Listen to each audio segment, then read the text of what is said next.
3, 2, 1. સમસ્યા પ્રોબ્લેમ એ છે કે મધ્યમ વર્ગીય જીવન આપણું જ્યાં રોજ સવારે શુદ્ધ ઘીના ભગવાનના દીવા પણ થાય છે અને રોજ સાંજે ઘરે આવતા પેટ્રોલના ખર્ચ પર તીખી મીઠી જીભા જોડી ભાવ બાબતે થાય છે.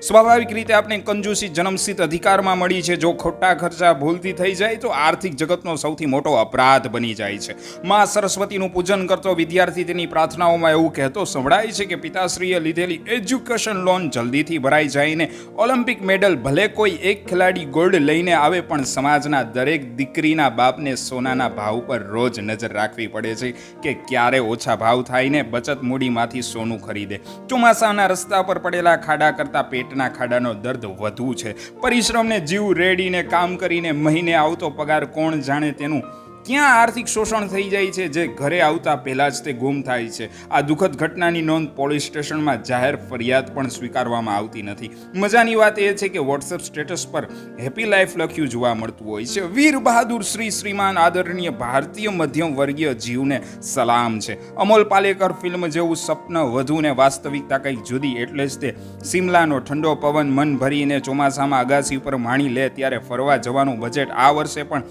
કથળતી સ્થિતિનું નિરૂપણ કરે છે. તેનો અહેસાસ એ પાર્લેજી અને ગરમ ચા સાથે ભરેલું આવતા ઠંડા વાયરાને પોતાની વ્યથા સંભળાવતો નોર્મલ મિડલ ક્લાસ વ્યક્તિ છે. ટ્રાફિકમાં એમ્બ્યુલન્સમાં ભયંકર અવાજ તેના કાને પડતા વગર મેડિકલ ઇન્સ્યોરન્સે નિરોગી રહેવાના કિમિયા ગોતતો એ માનવ એટલે મધ્યમ વર્ગીય જીવ જે ફૂલ ઇસ્ત્રી કરેલા શર્ટને સાંજ સુધી જાળવી રાખે તેવું જબરું મેનેજમેન્ટ તેની પાસે ને વળી ધર્મપત્નીએ સવારે ઉતાવળમાં બનાવેલું ટિફિન જ્યારે મધ્ય બપોરે તેના દર્શન થાય ત્યારે ઓફિસમાં ફૂલ ગુજરાતી થાળીનો અનુભવતા સાથે કોળિયા ખાતો હોય. ઓહો, જન્મ પ્રમાણપત્રથી લઈને મૃત્યુ પ્રમાણપત્ર સુધી દરેક સફરે વેઇટિંગ લિસ્ટનું પત્રક જોતો જો કોઈ સભ્ય વિખ્યાત કલાકાર હોય તો તે મધ્યમ વર્ગીય છે. મોટાભાઈ ટ્રાફિક પોઈન્ટથી લાલ પીળી લીલી બત્તી જેવું નરમ ગરમ જનજીવનમાં નાના મોટા કજિયાને ધમાલ જીવનના દુઃખોમાં મોહમ્મદ રફીના છેલ્લે દર્દ ભરેલા ગીતોને કડક જીવનનો મંત્ર બનાવી નાની મોટી સુખ ઘટનાઓને જીવી જાણી પ્રેરણા આપતો રહે છે. આ મિડલ ક્લાસ સજ્જન ભારતના અમે લોકો ભારત ભાગ્ય વિધાતા છીએ.